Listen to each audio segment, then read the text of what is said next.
এই যে এই ব্লাউজটা দেখছো, এটা ইন্টারলক মেশিনে ইন্টারলক করা আছে, তো তার জন্য এখান থেকে কোনো কিন্তু সুতো বের হচ্ছে না। কিন্তু সবার কাছে তো আর ইন্টারলক মেশিন থাকে না, তাহলে এই যে এই ব্লাউজটা দেখছো ইন্টারলক করা নেই, তো তার জন্য এই যে সুতোগুলো না সেগুলো বের হয়ে যাচ্ছে আর ব্লাউজটা কিন্তু ফেঁসে যাচ্ছে মাঝে মাঝে।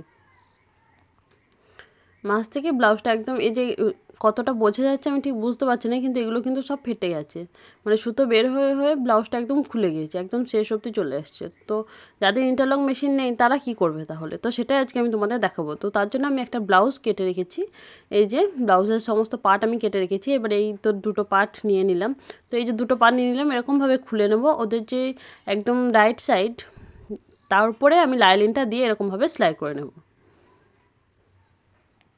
দেখো আমি কীরকমভাবে সেলাই করে নিচ্ছি, দুটো দিক আমি সেলাই করবো, নিচেরটা এই যে এই দিকের সাইডটা, দুটোর দিক আমি সেলাই করে নেব।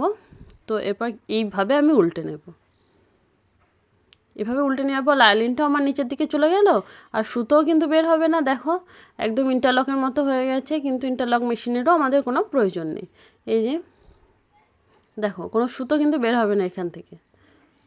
আর ওপরের দিক যেটা খোলা থাকলো তখন যেটা আমরা হুক পট্টি করব তখন তো পট্টি মেরে দেবো। তো এরপর এটা আবারও খুলে রাখলাম একটা সাইড, তো তারপর এই যে লাইলিন দুটো এর উপরে দিয়ে দিলাম এরকমভাবে, যেটা রাইট সাইড তার উপরে দিয়ে তিনটে দিক সেলাই করব।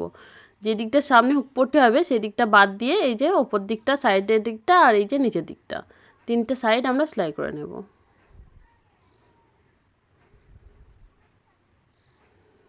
তো এই যে এইরকম যে দিকটা আমরা খুলে রেখেছি সেটার দিকে আমরা এইভাবে এরকমভাবে এটাকে উল্টে নেব। যে সাইডটা খোলা আছে ওই সাইডটা তো হুক পট্টির সময় পট্টি বসে যাবে, তো তখন ওটার দিক থেকেও আর কিন্তু সুতো বের হবে না।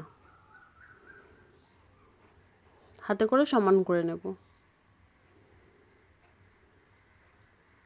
এখান থেকেও কিন্তু কোনো সুতো বের হবে না। তো তারপর আমি যে এখানের এই সেলাইটা দিয়ে নিলাম, আমি আগের থেকে এই সেলাইটা দিয়ে তারপর সেট করি। অনেকে কিন্তু এটা এরকমভাবে সেট করার পর এই যে নিচের এই সেলাইটা দেয়। তো এই যে দেখো এরকমভাবে বসিয়ে আমি সেলাইটা সুন্দর করে দিয়ে নেব।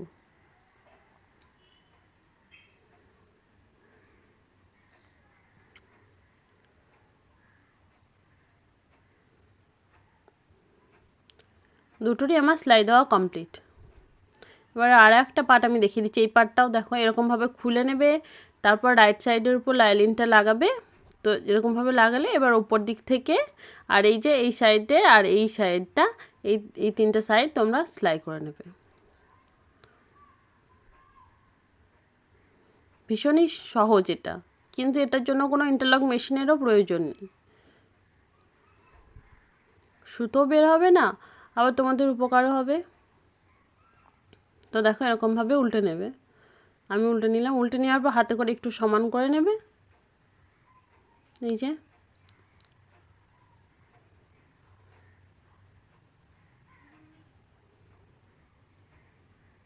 এবার আমি এই যে খাপ দুটো বানিয়েছিলাম ওটা আমি সেট করে নেব।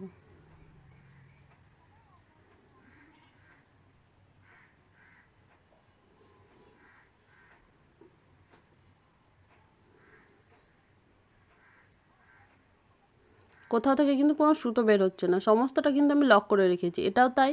এই তো যেই দুদিকটা রাইট সাইডে রাখবে এর উপরে লাইলিন রাখবে এবং ওপর থেকে সেলাইটা দিয়ে নেবে। নিচের দিকটা সেলাই দেওয়ার প্রয়োজন নেই, কারণ আমরা যখন এটা মার্জিন দিয়ে মুড়বো তখন তো ওটা আপনি আপ ভিতর দিক থেকে চলে যাবে।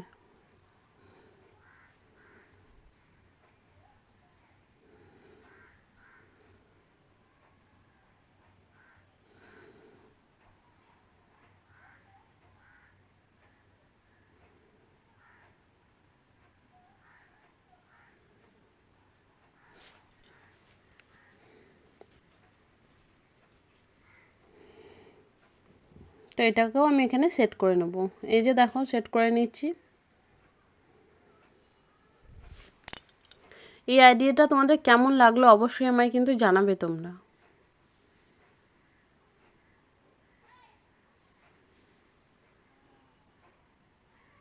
নিচের দিক থেকে কিন্তু কোথাও কোনো সুতো বের হয়নি। এবারে যে আমি পট্টিটা লাগিয়ে নেব, সমস্তটা লক হয়ে আছে, কোনো সুতো বের হয়নি আর হবেও না। এর জন্য কিন্তু কোনো ইন্টারলক মেশিনের প্রয়োজন নেই।